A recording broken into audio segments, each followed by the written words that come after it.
roots of history run deep through Stafford, Virginia. We've raised leaders, featured artists, and honored those heroes among us. We've learned from the battles fought, and we look to the future with hope.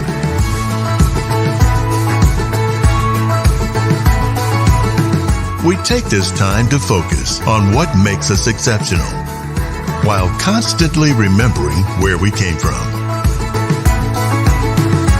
We're always open to fresh ideas and innovation, and savor all of the flavor at our fingertips.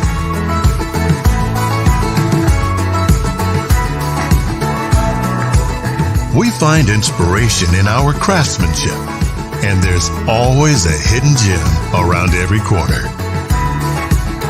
Find yours. Rediscover Stafford.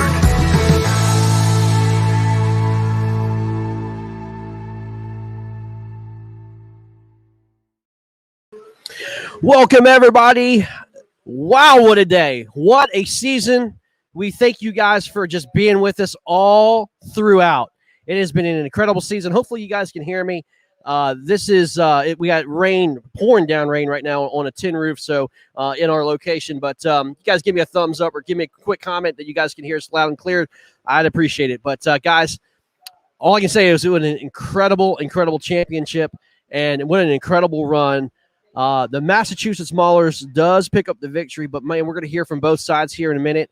Have an official trophy presentation, and we're going to announce the MVP. And man, it has been, just what a crazy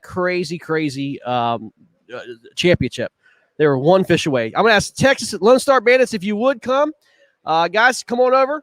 Sorry, they're here talking about their matchups and all that good stuff. Let's go ahead and get these guys and interview these guys. What a hard-fought day today, guys. This is obviously Jeff Isham, Derek Miller, Jared Brockelman, and Jim Louvier. Guys, I don't know what to say. All I can tell you is all morning long, it was kind of a slow thing. Massachusetts Maulers gets out to a big lead. They were just out there pounding it away. And then come, like you guys said, you got to be patient. You have to, just understand what you guys, your bite was. You guys said it was a late day bite. And buddy, when I'm talking about late day bite, I didn't mean like the last 20 minutes, but all of a sudden just things started happening. Derek, I'm going to talk to you first, man. What happened there in the last 20 minutes with you guys?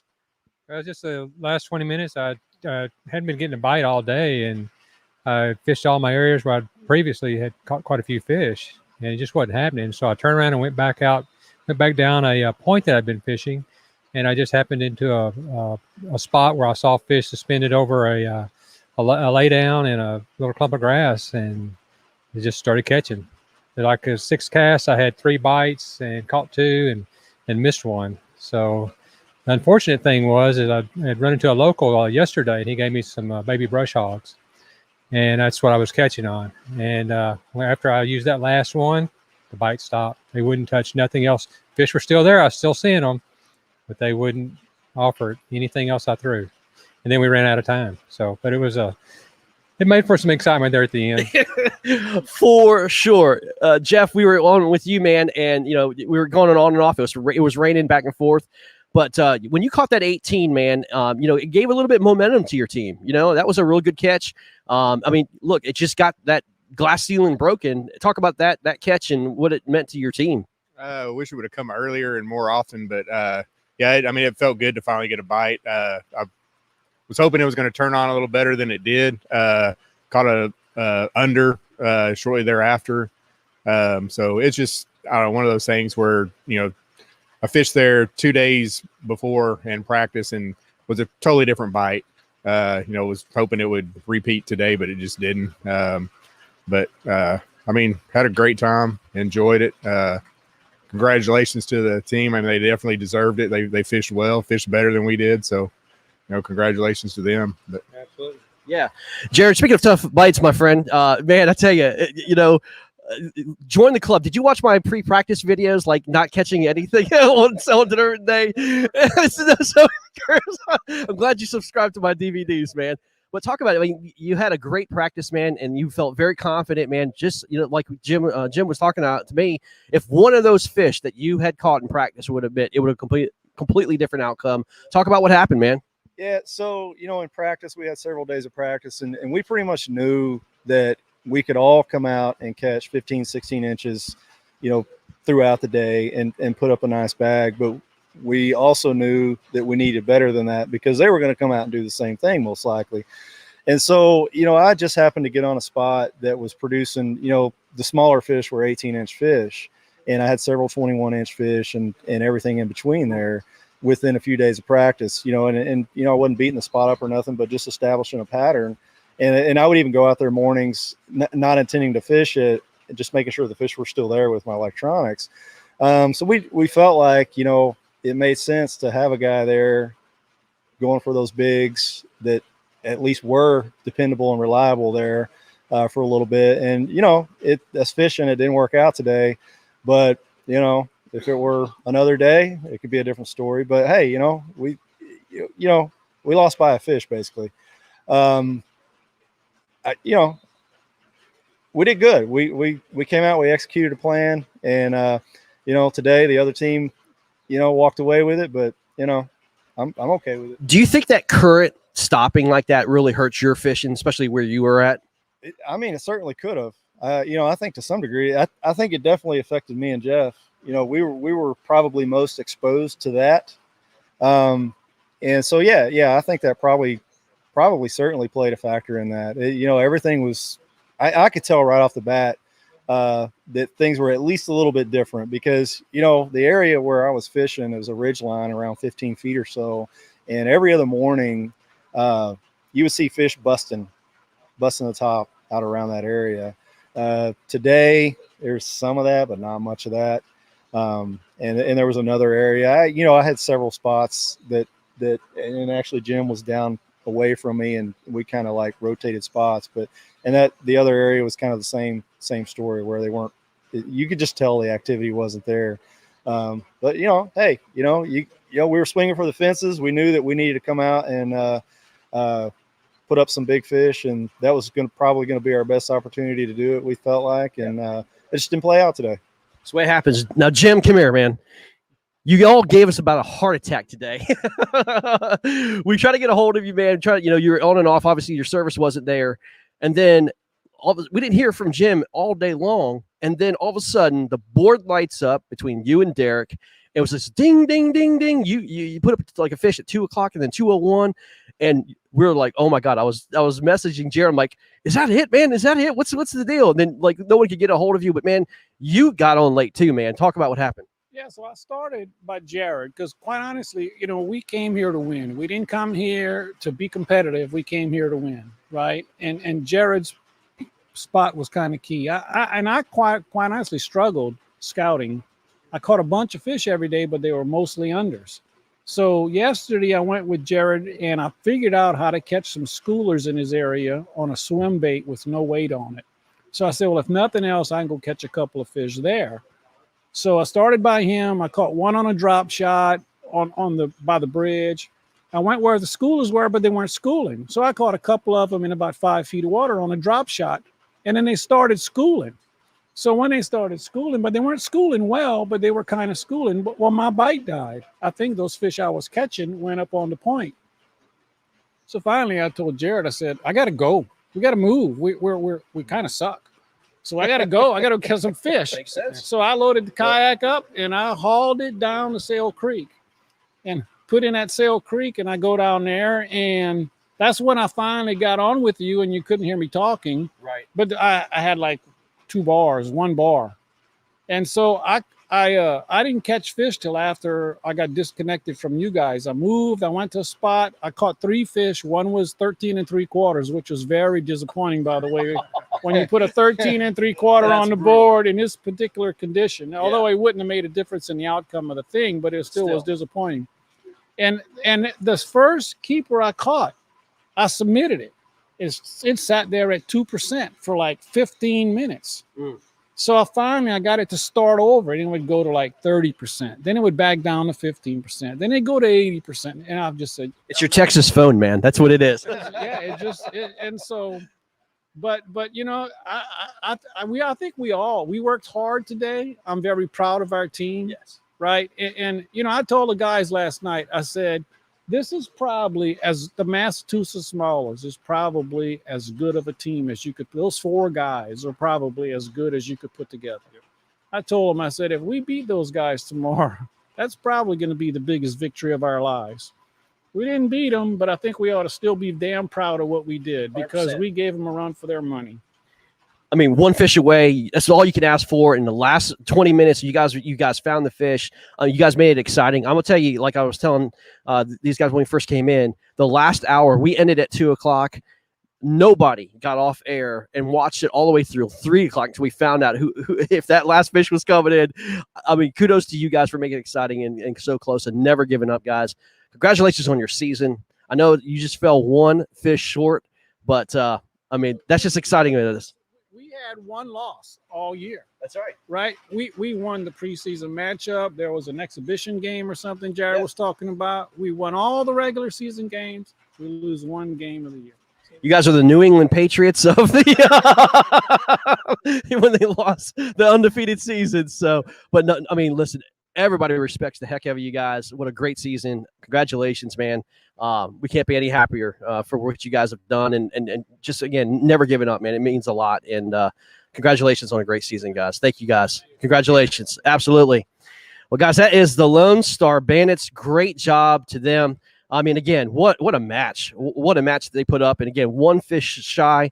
And I believe if they had just a couple more minutes, they could have probably put 1 more on the board.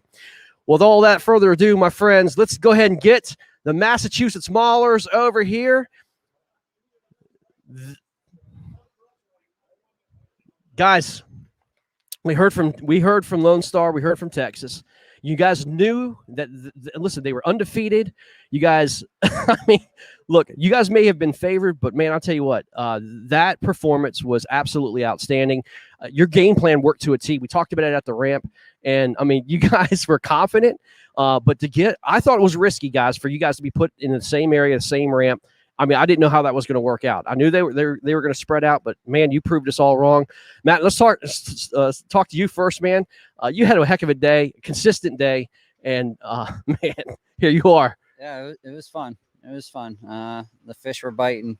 Got one real quick, probably within 10 minutes into it. So once I hit that one, I knew that they were going to be there where I was headed. So I knew I had a bunch of ground that had a bunch of fish and was feeling good at the time.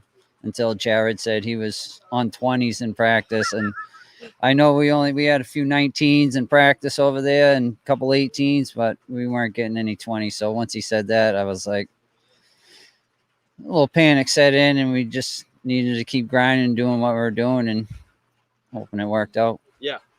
Ken, let's talk about you, man. You didn't have the day that you expected. Let's just be honest, man. You didn't. I mean, I saw you at the ramp. You had a very confident face, and you were just grinding throughout the entire day. You're getting whitewashed by boats and everything else. You did struggle today in terms of overall, but, man, look, it was a grind out there for you. But you know what, man? At the end of the day, you still put fish on the board. You helped the team. You got 10. You needed every fish on that board to make it happen. Talk about your day, bud. Yeah, we had a game plan going in. We all had a spot we were going to go to. I had found this spot, or I found 2 spots that had I don't know what it was about it. They had a lot of bait fish, a lot of fish. They were active. They were just pounding fish the whole time, and it was doing it for 2 days, so Thursday and Friday. Wednesday and Thursday? Wednesday and Thursday. And, I went over on Thursday to this spot because all 4 of us were there. He and I, John and I were there on Wednesday. All 4 of us were there on Thursday. I went over first cast 14 and a half. He comes in, Senko catches one. John's in there later, catches one. This place was on fire. And, that's where I went first thing in the morning. And I'm sitting there, and I could, as soon as it starts getting light, you start seeing things blow up. And I had texted these guys, and I'm like, this place is about to go off. And it just didn't, and there were fish there, but they were all small, like 13 inches. They weren't hitting the frog like they were, and there was a ton of gar. And I don't know if that made a difference, But the other spot was where he went, and that spot he got him good, he got him quick, so it worked out. But that was the game plan. I was going to fish that area. I fished there, and then I waited till toward the end of the day to make a move. I figured, all right, it's not going to turn on. And then I finally got a 15 and a half that went on the board and made it to the actual leaderboard. So, it worked out. But yeah. I mean, this is it's team fishing. So it's a little different. It stinks to not go out there and crush it. But at the end of the day, man, it's like, it doesn't matter. We had that game plan, and that was my spot.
And figured out a pattern.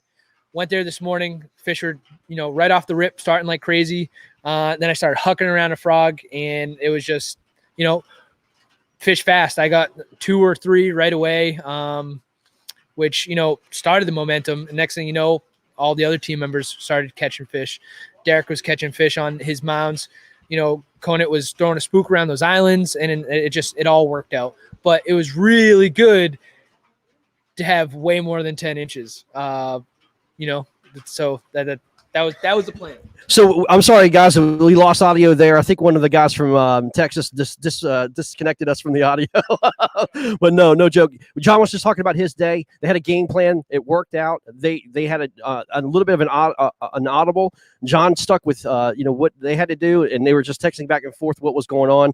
Ken stuck to his spot. John did a little bit things different. Worked out for him, right? And it wound up putting a lot of fish on the board. And you were moving back and forth. We see you guys. You were moving a lot, man. I was trying to chase the bite. So once my spot where I was this morning was getting hammered by boats. I mean, I had guys, I was in a little creek channel, and like a bass boat wide creek channel. And I was coming up it, and I had guys cutting me off and basically blocking me from getting out. So there was a ton of boat traffic. So once that bite died, I just went to the spots that I practice on. And I was able actually to catch fish on them, which is great. Punching, I was able to catch a keeper punching, fishing some ledges. I caught a ton of small spots, 1 keeper. So, I mean, having all these positions that we find out in practice that should hold fish, and that they did, it's just the whole game plan thing, man. Sometimes it works, sometimes it doesn't. And fortunately for us today, it worked. It worked well. All right, let me just make sure we have audio. I think we have audio still. Just give me a thumbs up if you could. I think we have audio now. We should, anyway. Testing 1, 2, 3. All right. I think we're good. All right. Very good. We should be good. All right. Derek, my friend, come here for a second. You put this team together, and when we talked in the beginning of the season, did you imagine yourself being right here, right now, as the KFL inaugural champion? We actually did. I think I mentioned this the other day. We were at a boat launch in South Carolina in February, and I said, we're going to win this whole thing. I'm going to tell you something right now, man. The performance that you put on today was unbelievable, not only just from the fish catching, but the education, your setup. I mean, you made for great TV, and by the vote of the fans, my friend, you are the KFL Championship MVP. Congratulations, Derek Brundle is the MVP of the KFL Championship, my friend. What a performance! I mean, I was just out there having fun, honestly. I mean, the fish were there, and I mean, I don't know what else to say other than do what you love, and I mean, and it pays off, and you end up, having fun, and it just comes naturally after that. So, well, guys, amazing job. I mean, look, what a heck of a season you have gotten, and my friends, is so happy to present you the first ever KFL Cup goes to the Massachusetts Maulers. Congratulations, gentlemen! Great job. Congratulations, unbelievable. I mean, what a great job, man. Great job, guys. Well deserved, guys. I mean, that's the way to do it. But man, what a season, guys. I'm gonna tell you this right now. Thank you for all the fans at home and all the family and friends at home to be able to support us all season. I can't thank you guys enough. The owners enough. I mean, all the teams that have just come together and made this possible. I think we definitely impacted kayak fishing for the better. I don't know about you, but I've had more fun doing this than any individual event I've ever fished. Being able to fish with my teammates, I'm sure you guys could say the same, and learning from one another. It's been one heck of a season. And man, what a great place to be able to end this championship here on Lake Chickamauga, and to hand over the trophy to some great guys and great stewards of the sport. Again, thank you guys, Lone Star, for what you guys have done. You traveled many miles, and wow, what a season. So with that being said, that is it. Until next season, you're probably not going to see too much more videos until next season. We've got a lot of stuff between now and then. If you're interested in getting a team together, you two could be standing right here holding that trophy next year. If you want to have anything to do with it, just give us a ring, give us a message, whatever. We'll tell you how to do it. But until next year, guys, we will see you later. See ya. Bye.